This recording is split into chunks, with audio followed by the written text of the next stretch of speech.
Alright, good morning guys. Today is Monday, April 20th, but more importantly, today is the day we read our last chapter from Dinosaurs Before Dark. Can you believe we've already made it to the last chapter? Oh my gosh, this is incredible. Alright, we're going to read it and you're going to have a special job today on Seesaw after you listen to this video. Chapter 10. Home Before Dark. A bird began to sing. Jack opened his eyes. He was still pointing at the picture of the Frog Creek woods. He peeked out the treehouse window. Outside, he saw the exact same view. "We're home," Annie whispered. The woods were lit with a golden, late afternoon light. The sun was about to set. No time had passed since they'd left. "Jack! Annie!" a voice called from the distance. "That's Mom," said Annie, pointing. Jack saw their mother far away. She was standing in front of their house. She looked very tiny. "Annie! Jack!" she called. Annie stuck her head out of the window and shouted, "Coming!" Jack still felt dazed. He just stared at Annie. There's them in the treehouse. There's their house. You can see. There's their mom. Very tall treehouse. "What happened to us?" he said. "We took a trip in a magic treehouse," said Annie simply. "But it's the same time as when we left," said Jack. Annie shrugged. "How did it take us so far away?" said Jack. "And so long ago?" "You just looked at the book and said you wished we could go there," said Annie.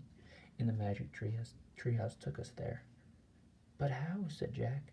"And who built this magic treehouse? Who put all these books here?" "A magic person, I guess," said Annie. "A magic person? Oh, look," said Jack. "I almost forgot about this." He reached into his pocket and pulled out a gold medallion. "Someone lost this back there in Dinosaur Land. Look, there's a letter M on it." Annie's eyes got round. "Do you think M stands for magic person?" she said. "I don't know," said Jack. "I just know someone went to that place before us." "Jack! Annie!" came the distant cry again.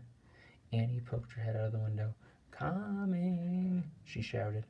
Jack put the gold medallion in his pocket. He pulled the dinosaur book out of his pack and put it back with all the other books. Then he and Annie took one last look around the treehouse. "Goodbye, house," whispered Annie. Jack slung his backpack over his shoulder. He pointed at the ladder. Annie started down. Jack followed. Seconds later, they hopped onto the ground and started walking out of the woods. "No one's ever going to believe our story," said Jack. "So, let's not tell anyone," said Annie. "Dad won't believe it," said Jack. "He'll say it was a dream," said Annie. "Mom won't believe it," said Jack.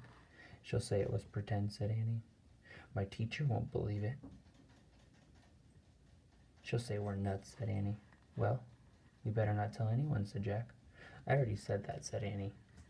Jack sighed. "I think I'm starting to not believe it myself," he said. They left the woods and started up the road toward their house. As they walked past all of the houses on their street, the trip to Dinosaur Time did seem more and more like a dream.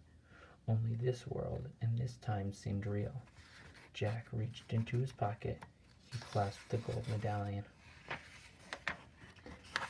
He felt the engraving of the letter M. It made Jack's fingers tingle. Jack laughed. Suddenly he felt very happy.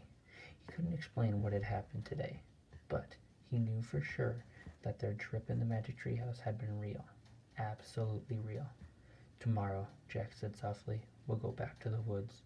"Of course," said Annie. "And we'll climb up to the treehouse," said Jack. "Of course," said Annie. "And we'll see what happens next," said Jack. "Of course," said Annie. "Race you." And they took off together, running for home.